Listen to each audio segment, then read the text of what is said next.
Hello friends, আমি শুভম। চড়ক বলে একটা সিনেমা দেখলাম। আমি জানি অনেকে এই সিনেমাটার নামও শোনেননি, জানেনও না যে এরকম ধরনের কোনো সিনেমা রিলিজ করেছে। এই সিনেমায় বাংলার অ্যাক্টর অ্যাক্ট্রেসরা কাজ করেছে, বাংলার গল্প, কিন্তু সিনেমাটা হিন্দি। এটার প্রডিউসার কে জানেন? কেরালা স্টোরির যে ডাইরেক্টর সুদীপ্ত সেন, তিনি এই সিনেমাটাকে প্রডিউস করেছে এবং বাংলার ডাইরেক্টর শিলাদিত্য মৌলিক এই সিনেমাটাকে ডাইরেক্ট করেছে। এইবার এই সিনেমাতে বাংলার ধর্ম, বাংলার মানুষের বিশ্বাস, তাদের মান্যতা, এই জিনিসগুলো নিয়ে কথা বলা আছে। কিন্তু এগুলো নিয়ে কথা বলা মানেই কি সেই জিনিসগুলোকে হার্ট করা? নাকি এই সিনেমাতে যে সোশ্যাল মেসেজটা বা সোশ্যাল ইস্যুটা নিয়ে কথা বলছে সেগুলো নিয়ে আজকের দিনে দাঁড়িয়ে কথা হওয়াটা উচিত? চলুন একটু কথা বলে নি। এবার এই সিনেমার গল্পটা যদি আমি আপনাদেরকে বলি, নাম শুনেই বুঝতে পারছেন, চড়ক, চড়কের মেলা, বাংলার খুব বিখ্যাত উৎসব। বর্ধমান, মুর্শিদাবাদ, সেসব জায়গায় মেলাটা হয়। আমার মামার বাড়ি বর্ধমানে, আমি কোনোদিন যাইনি বা গিয়ে দেখিনি চড়কের মেলা কিরকম হয়, বাট আমি শুনেছি যে সেখানে অনেক দূর দূর থেকে লোক আসে। সেখানে নাকি মান্যতা আছে যে আপনার যদি মনের কোনো বাসনা থাকে, সেটা যদি আপনি সেখানে চান এবং সেই পুজোতে কি পার্টিসিপেট করেন, সেটা নাকি পূরণ হয়। তো এরকমই চাঁদপুর বলে একটা গ্রাম আছে, যেখানে চড়কের মেলা খুব বড় করে হয়।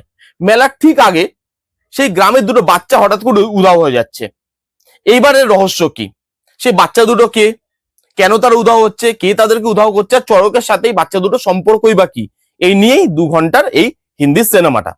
এবার যদি পজিটিভ দিক আর নেগেটিভ দিক নিয়ে কথা বলি, দেখুন, আমাদের ভারতবর্ষ না ধর্মের দেশ, বিশ্বাসের দেশ। এখানে বিভিন্ন ধর্মের লোক, বিভিন্ন ধর্মে বিশ্বাসী, এবং মেকার্সরা এই সিনেমাটা বানানোর সময় সেই জিনিসটাকে মাথায় রেখেছে যে আমরা কি সাবজেক্ট নিয়ে ডিল করছি। এই সাবজেক্টে যেখানে ধর্ম নিয়ে কথা বলা আছে, বিশ্বাস নিয়ে কথা বলা আছে, মান্যতা নিয়ে কথা বলা আছে, এবং আমরা এমন একটা জায়গায় বসে সিনেমাটা বানাচ্ছি যেখানে এটা যদি একচুলো এদিক ওদিক হয়, এই সেন্সিটিভ ইস্যুটা খুব বাজেভাবে লোকের কাছে যাবে।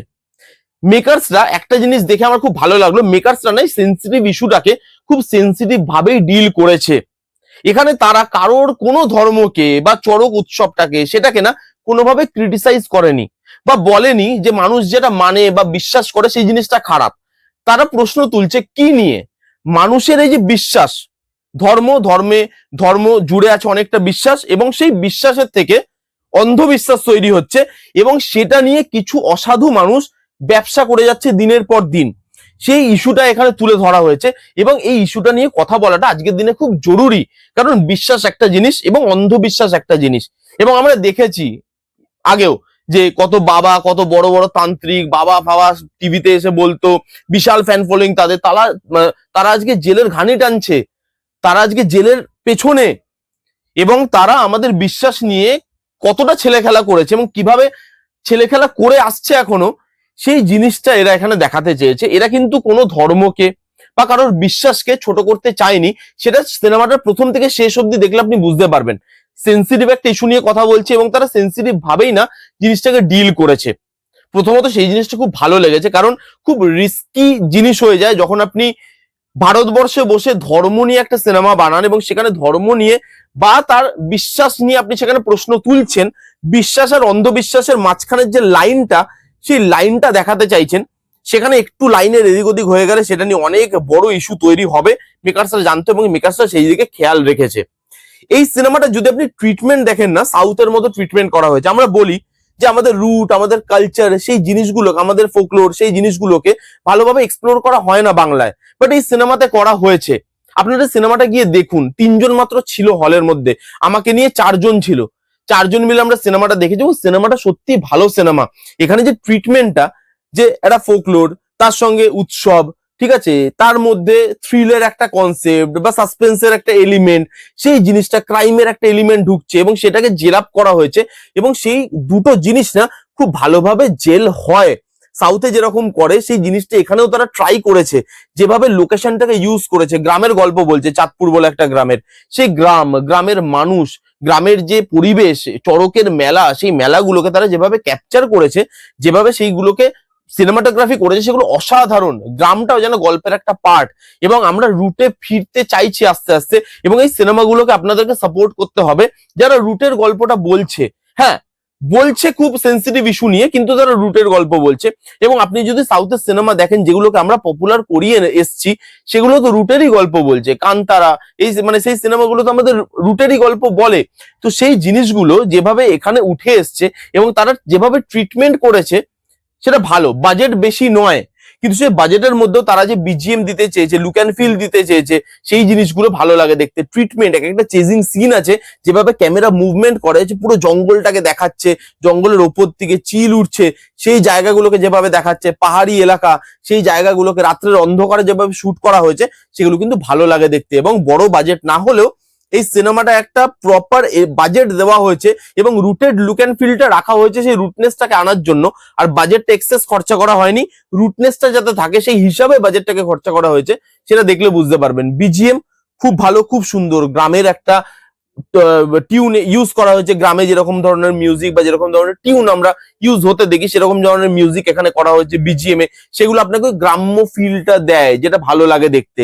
এখানে কিছু রিলেশনশিপ যেভাবে চেঞ্জ হয় সেটা খুব ভালো। এখানে মানুষের লোভ, মানুষের রাগ, মানুষের বিশ্বাস, এই জিনিসগুলো নিয়ে যেভাবে কথা বলা আছে, সেগুলো ভালো লাগে দেখতে। এখানে এই সিনেমাটা ইমোশনালি আপনাকে কানেক্ট করতে পারে। এবং সেটা কেন করতে পারে? কারণ পারফরমেন্স। এখানে খুব সুন্দর এবং খুব ভালো পারফর্মাররা পারফর্ম করেছে। দেবাশিস দা আছে আমাদের, দেবাশিস মন্ডল, শ্রেয়া দি আছে, শ্রেয়া ভট্টাচার্য, তিনি আছে এখানে, এবং তাদের পারফরমেন্স জাস্ট আউটস্ট্যান্ডিং।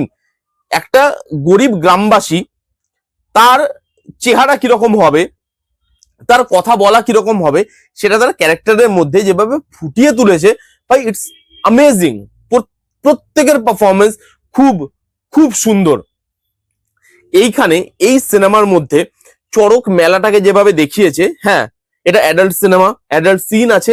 এবং চড়কের মেলায়, এটা আমি জানি না, আমি শুনেছি, আমি কোনদিন গিয়ে দেখিনি, যে মানুষের পিঠ ফুটো করে বা এই এখান দিয়ে ঢুকিয়ে তাদেরকে ঘোরানো হয়, এবং সেই জিনিসগুলো যখন দেখানো হচ্ছে আপনার গা শিরশির করবে এবং আপনার মনে হবে যে কেন এরকম, মানে সিরিয়াসলি রক্ত বেরোচ্ছে, এবং সেই জিনিসগুলো অনেকেই হয়তো সহ্য করতে পারবেন না। তো চড়কের মেলাটাকে যেভাবে অথেন্টিকেট ভাবে দেখিয়েছে, দুর্বল মানুষ যারা, তাদের এই সিনেমাটা আই থিঙ্ক দেখতে যাওয়া উচিত নয়, কারণ দেখতে গেলে প্রবলেম গুলো কিন্তু আপনারা ফেস করবেন। খুব র ভাবে জিনিসগুলোকে দেখিয়েছে। ওভারঅল যদি আমি সিনেমাটা নিয়ে কথা বলি, আমার জন্য সিনেমাটা ওয়ার্ক করেছে। এই সিনেমাটার যে সোশ্যাল ইস্যুটা নিয়ে কথা বলছে, পারফর্মারদের পারফরমেন্স থেকে শুরু করে লুক অ্যান্ড ফিল, গ্রামটাকে গল্পের ভেতরে যেভাবে আনা হয়েছে, আমাদের যে বাংলার উৎসব, তার সঙ্গে ক্রাইম থ্রিলার, এইগুলোকে যেভাবে মিক্স করা হয়েছে, ট্রিটমেন্ট, সব দিক থেকে সিনেমাটা আমার বেশ ভালো লেগেছে, আমি এনজয় করেছি। নেগেটিভ দিক নিয়ে যদি কথা বলি, লাস্টে ক্লাইম্যাক্সটা একটু প্রবলেমেটিক। থ্রিলারটা যেভাবে এগোচ্ছিল বা ড্রামাটা যেভাবে এগোচ্ছিল, এই দুটো জিনিস একসাথে যেভাবে এগোচ্ছিল, লাস্টে গিয়ে না চমকটা প্রেডিক্টেবল হয়ে যায়। চমক একটা দেয়, আমি জানি না কজন ধরতে পারবেন, আমি ধরে নিয়েছিলাম, তাই আমার প্রেডিক্টেবল বলে মনে হয়েছে। এবং জিনিসটা না ম্যাজিকের মতো হয়ে যায়, মানে চেঞ্জ হলো মানুষটা, এরকম ভাবে চেঞ্জ হলো যে আপনি বুঝতেই পারলেন না। তো সেই জিনিসগুলো দেখতে দেখতে আপনার বারবার মনে হবে যে এটা কি ধরনের ট্রানজিশন, ম্যাজিকের মতো হয়ে গেল না। তো ক্লাইম্যাক্সটাকে একটু তাড়াহুড়ো করে শেষ করেছে। বাট আমি বলবো আজকের দিন এরকম ধরনের সিনেমা হওয়া দরকার। মানুষের বোঝা উচিত বিশ্বাস এবং অন্ধবিশ্বাসের পার্থক্যটা কোথায়।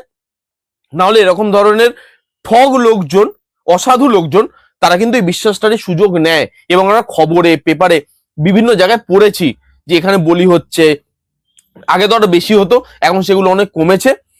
তো বলি হচ্ছে এরকম ধরনের, মানে কি কোনো তান্ত্রিক বলেছে, কোনো বাবা বলেছে, সেই জিনিসগুলো নিয়ে ক্যাওস হয়েছে, এগুলো আমরা দেখেছি। এবং সেগুলো নিয়ে এই সিনেমাটা কথা বলে। এই সিনেমাটা কারো ধর্মে আঘাত আনতে চায়নি, বাট জাস্ট বোঝাতে চেয়েছে যে ধর্ম তার জায়গায়, কিন্তু অন্ধবিশ্বাস সেটা ধর্ম থেকে আমাদেরকে এবার বার করে ফেলার টাইম এসছে। এবং সিনেমাটা আমার বেশ ভালো লেগেছে। তো আমি চাইবো যারা যারা এরকম ধরনের সিনেমা দেখতে ভালোবাসেন, তারা এই সিনেমাটা যান, এগিয়ে হলে গিয়ে চেক আউট করতে পারেন। এই ছিল রিভিউ চড়ক বলে সিনেমাটার। কারা কারা দেখেছেন, আপনাদের কিরকম লেগেছে কমেন্ট করে জানান। যারা যারা দেখেননি, যান গিয়ে দেখতে পারেন। কেমন লাগলো রিভিউটা জানাতে ভুলবেন না। ভালো লাগলে please give it a Thums up, like করবেন, কমেন্ট করবেন, শেয়ার করবেন, চ্যানেলটাকে মাস্ট সাবস্ক্রাইব করবেন। দেখা হচ্ছে নেক্সট কোনো ভিডিওতে। তখন bye bye, take care and be safe.